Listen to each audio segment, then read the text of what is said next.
আসসালামু আলাইকুম। সবাই কেমন আছেন? আশা করি সবাই ভালো আছেন। আমরাও আলহামদুলিল্লাহ ভালো আছি। আজকে ভাত খাওয়া হবে ইফতারে।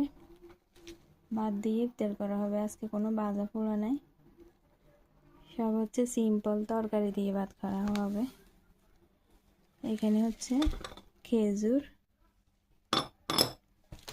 আর এখানে হচ্ছে মারফা আর গাজর। এখনকার গাজরগুলো কিন্তু আবার একটু মিষ্টি গেছে।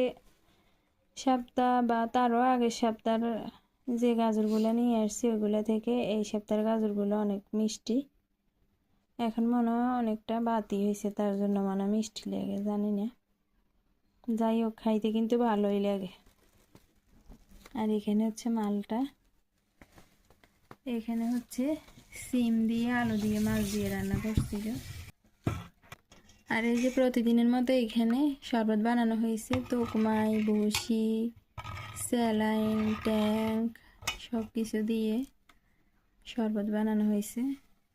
আর এখানে হচ্ছে মুরগি দিয়ে আলু দিয়ে রান্না করা হয়েছে। এগুলো হচ্ছে ওই যে লাল শক্ত মুরগ যেগুলো না, ওইগুলো দিয়ে। এই হচ্ছে মুরগি, সিম দিয়ে আলু দিয়ে মাছ দিয়ে। আর এই হচ্ছে ভাত, এই হচ্ছে খেজুর, এই হচ্ছে মারফার গাজর, আর এই হচ্ছে মালটা। সবাই ভালো থাকবেন, সুস্থ থাকবেন। আল্লাহ হাফেজ। আসসালামু আলাইকুম।